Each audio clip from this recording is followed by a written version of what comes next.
कि अमेरिका जा रहे हैं तो पिछली बार हीरा लेकर के गए थे, इस बार सोने की जंजीर ले जाइएगा।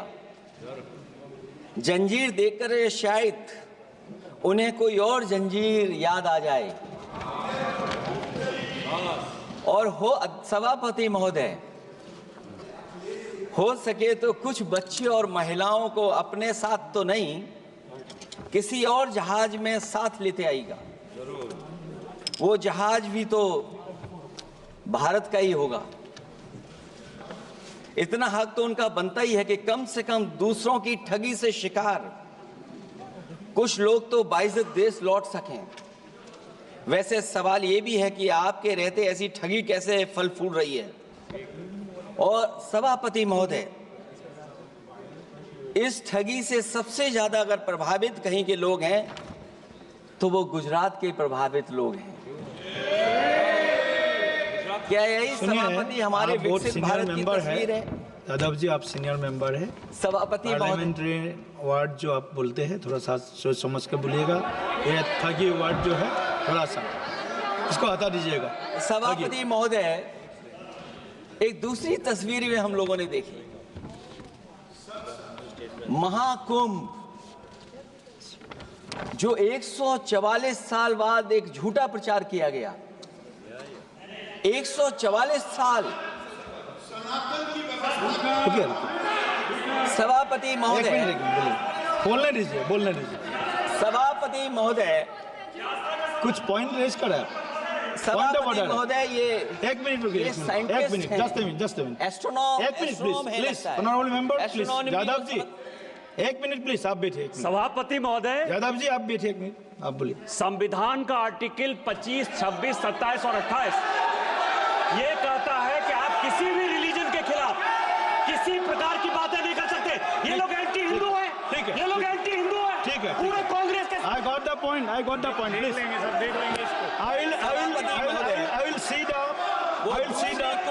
I will see, please be seated। आप लोग बैठिए, हम देख लेंगे। सभापति महोदय, हम देख लेंगे, आप बैठिए प्लीज, आप बोलिए, हम देख लेंगे। गौरव जी बोला है ना, प्लीज आप लोग बैठिए, बोलने दीजिए, नेता को बोलने दीजिए, माननीय नेताजी को बोलने दीजिए। वो महाकुंभ की तस्वीर, क्या हो रहा है? ये भड़काना चाहते हैं, ये भड़काना चाहते हैं। सभापति महोदय, ध्यान भड़काना चाहते हैं। एक मिनट, कोई भी ऐसा स्नान करके नहीं आए हो, कोई भी आस्था के विरुद्ध में बोला है, आपको कोई उसको हटा अधिकार दीजिएगा। नहीं बनता है। आप स्नान करके नहीं आए हो, आपने स्नान नहीं किया कुंभ में। बोल दिया मैंने, सभापति बोल दिया प्लीज। आप हटा दिया जाएगा वो। सभापति महोदय, इन्होंने कुंभ में स्नान नहीं किया। आप इधर देखिए, शहर पर देखिए, उधर मत देखिए, शहर को संबोधन कीजिए। अगर फोटो आई होती तो मैं जैकेट वाली भी फोटो देख लेता। आपका कोई गलत फोटो दिखा है, सभापति महोदय, ऐसा लग रहा है।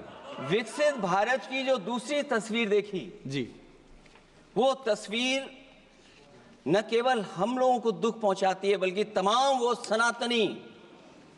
सनातन को स्वीकार करने वाले लोग, उनको दुख पहुंचाया होगा। सभापति महोदय, अगर लोग तकलीफ में रहे, परेशानी में रहे, और ये पहली बार हुआ होगा ऐसा कि लोग 300 किलोमीटर के जाम में फंस गए। न केवल एक मुख्यमंत्री, सभापति महोदय, उन्हें 2-2 मुख्यमंत्रियों को लगाना पड़ा कि कैसे जाम रुक जाए। सभापति, इसके साथ साथ इन्हीं के संगठन के लोगों को जब लगा कि वो व्यवस्था नहीं बना सकते, तो इतने दिनों बाद इनके संगठन के लोगों की अपील है कि भारतीय जनता पार्टी के कार्यकर्ता बाहर आएं और लोगों को सुविधा दें, परेशानी दें। ये बात तब सभापति आई है जब लोग दुख, तकलीफ, परेशानी की वजह से इनके खिलाफ चिल्लाने लगे, इनके खिलाफ बोलने लगे। सभापति महोदय, मैं ये पूछना चाहता हूं, जिस स्नान के लिए प्रधानमंत्री गए हो, देश के राष्ट्रपति गए हो, उपराष्ट्रपति गए हो, मंत्री गए हो, क्या यही विकसित भारत की तस्वीर होगी जिसमें आप ट्रैफिक मैनेज नहीं कर पा रहे हैं? आप हर शहर में ये कहा गया कि कोई शहर से निकले नहीं, सब के सब वहीं पर रुक जाएं, आगे नहीं जा सकते, दर्शन नहीं कर सकते। अगर ये सच्चाई नहीं है, सभापति महोदय, सब बॉर्डर सील हुए हैं, जितना भारत के लोग सब लेना बॉर्डर लेंगे। सील हुए हैं, और फिर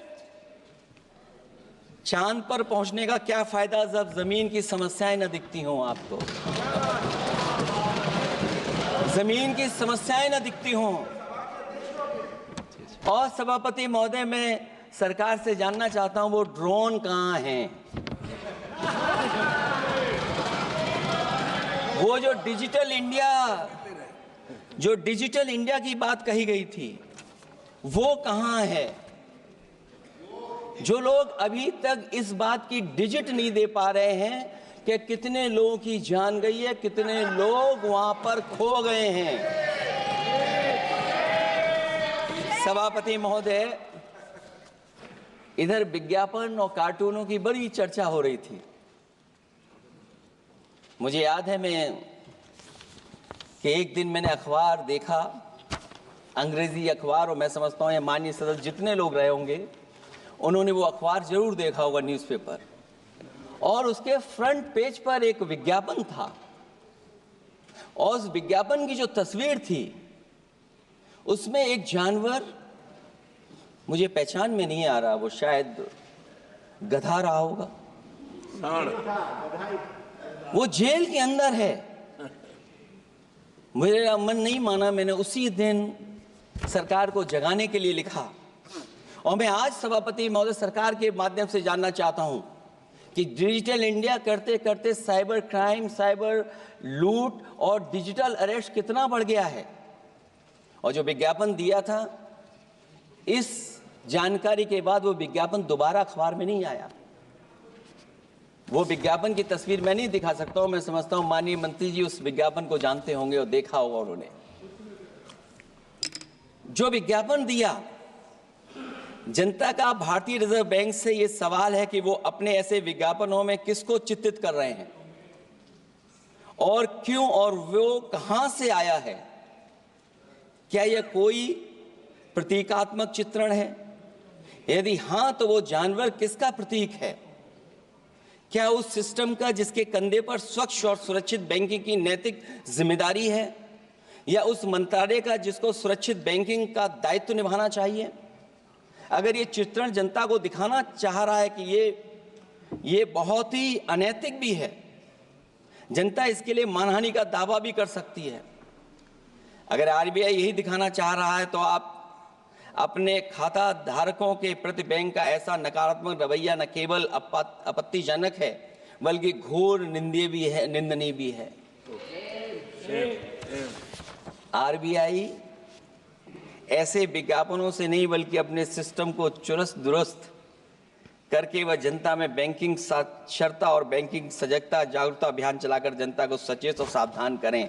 उसी के बाद मैं समझता हूं जब भी हम लोग मोबाइल खोलते हैं, कोई ना कोई आवाज़ सुनाई देती है उसके अंदर। क्या सभापति महोदय, डिजिटल अरेस्ट के माध्यम से लाखों लाख रुपया नहीं लूटा जा रहा है? आखिरकार उसके लिए जिम्मेदार कौन है? कौन जिम्मेदार है उसके लिए? जो बजट दिया है, जो बजट में बातें निकल करके आ रही हैं, बजट में पीडीए के उत्थान के लिए कुछ भी नहीं है सभापति महोदय। और जो लोग अपनी जीडीपी की न जाने कितनी कहानियां बताते थे, आज वो जीडीपी रेट क्यों कम होता चला जा रहा है? क्यों जीडीपी 6.4% के आसपास पहुंच गई है? न केवल जीडीपी, बल्कि आज अगर हम 87 रुपए लेकर के ही $1 ले सकते हैं। कभी डॉलर को नीचे गिरने की कहानी कहीं किसी से जोड़ दी गई थी। आज सोचिए कितने रुपए हम इकट्ठे करते हैं, तब जाकर के हमें $1 मिलता है। क्या सरकार के पास इसका कोई जवाब है?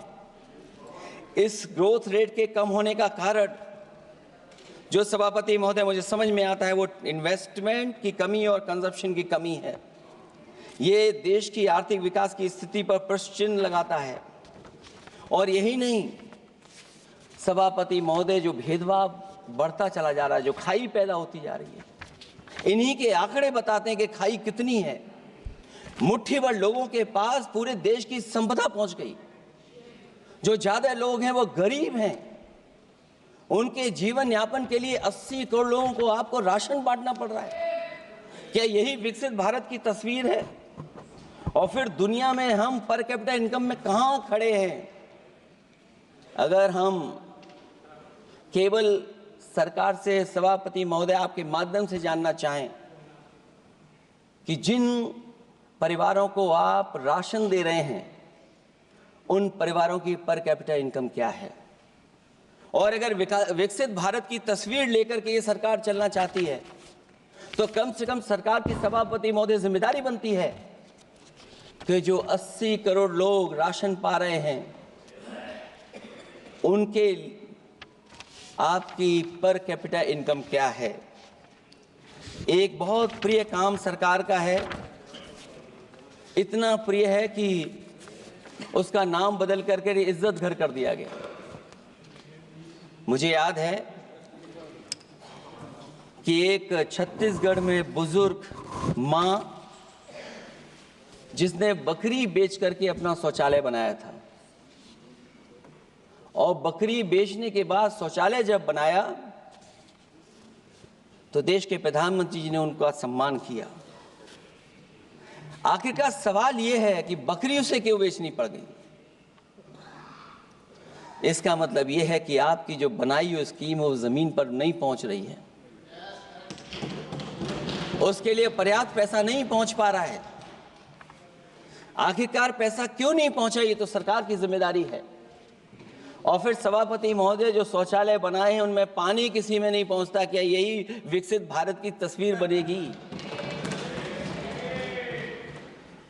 वैसे तो सभापति महोदय, हम लोग डबल इंजन बहुत सुनते थे, और अब इस बजट में 2 इंजन और बढ़ गए हैं। सभापति महोदय, ये 4 इंजन वाला है बजट। 4 इंजन। लगता तो ऐसा है कि ये एक के बाद एक इंजन खराब हो गया होगा, इसीलिए इन्हें 4 इंजन लगाने पड़े हैं।